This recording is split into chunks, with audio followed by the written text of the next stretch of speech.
Okay, let's get into other things that we've been playing. You have a couple review codes, and this one, this one is near and dear to my heart. Okay. Because, like you, I am a fanatic for Shrek, and so is the rest of the world, and that's why they created a kart racing game. They created a kart racing game. I got it on Steam. I got it the Steam review code. Out the gate, it was a nightmare for me to get this thing. Oh, really? Like, I just wanted to use controller bindings, and it really made me jump through some hoops. And they're psychopaths, and their default acceleration button is the right bumper, which I have no idea why in 2023 you could accelerate on the right bumper.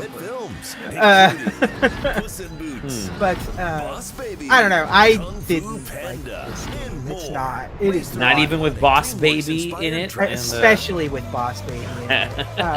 I will give it credit where credit's due on a couple of things. I like the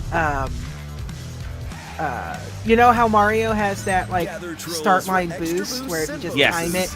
They have a very similar thing, except it's like musical kind of thing. So it's like music notes that you kind of like are timing, and then you get the boost, which I think is really clever. I like that. It's not just like that. The weapons are nothing. They're just the typical generic bullshit, just kind of DreamWorks themed as vaguely as possible. The other thing I'll give them credit for is that the voice acting's terrible, but there's because everyone's a sound alike, and a lot of them are just like the worst possible sound alike.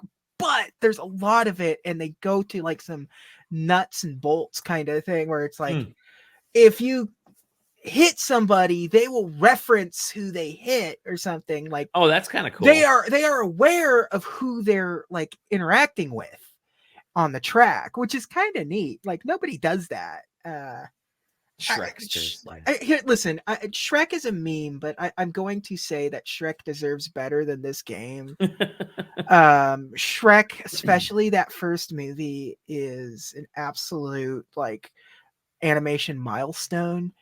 It's in terms of the world of animated films, it's one of the most important animated films of all time. And this kart racer is not that. Is not like I like between this, like I enjoyed playing Disney Speed Stars more than this, or Speedstorm more than this, and that's not saying a whole hell of a lot. How so control? How does it control? Like I'm looking at this. You mentioned the kart, but like actual like they're like racing, like they're boats.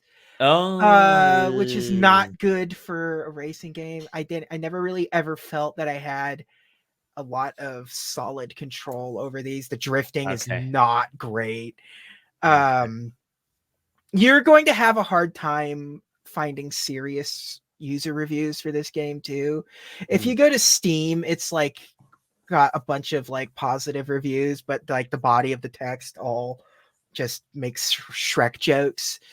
So yeah, this is for fans of Shrek that don't really understand that you need a good game to support. Yeah, and it's like and Shrek is just like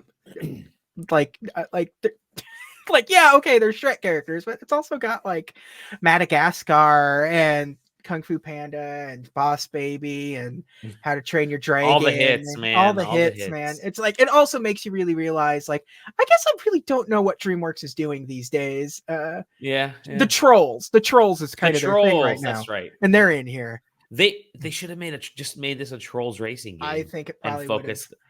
Yeah, especially considering that Trolls game, like if they made, because it has that, like I said, that musical start kind of thing. And especially this most recent Trolls movie is 100. Like they've all been music based for the most part. Yeah. Somehow combine musical stages with this and make it just Trolls racing. You probably would have like made a better game, but like it's funny because in this trailer they talk about how DreamWorks there are tracks themed like the famous like the great DreamWorks IP. It's like I don't want a skin on a race course. I want an actual. I want a Trolls musical course. I want a Shrek course that relies on something. I wanted to rely on Shrek gimmicks. Shrek gimmicks. Yeah, like it's like I am racing through a swamp. It needs to be muddy and like you need. It needs to be like like Mario courses where like once in a while it'll be like you go underwater and it changes the way things handle for a minute or two. It never goes that way, man. It's got some gimmick stuff, but never any of it. Everything does feel like a skin on like they made the track first and then painted over it. I was talking to you before the show about this, and I was like, after I was done playing this for, I'm going to be honest, not that long, because I got real sick of this game real quick. I mean, enough to experience the game, and it's like, but like, I need to look up this game, and like every once in a while, like again, you can't get a hold of what people's honest opinion is of this game because there's so much just like either love of the IP or doing it for the jokes. I thought the tracks were completely and totally uncreative, but a lot of people say otherwise. But like I wouldn't recommend this game to. There's better kart racers on PC. Especially on the Switch, it's you cannot go into this and not compare it to what else is already out there. It's impossible. As much as you would like to just base it on its own merits, like you put this against Mario Kart, you put this against some of the Sonic racing games that are out there, not the most recent one, but everything before that. Like I said, Disney Speedstorm, is a fun game if you just can look past the gross predatory free-to-play microtransactions and stuff. Like there are better kart games virtually on every platform that's out there. You get Crash Team Racing on PS5. Xbox has its own stuff. Like this is basically like you really, really have to like this IP. Yeah, otherwise the racing's not going to cut it. Yeah, the racing isn't good enough. You have to be just an absolute. You have to be able to quote Boss Baby. In order to get that's the okay, that's the tag, the lead on this. You have to be able to quote Boss Baby to enjoy this card. Yeah.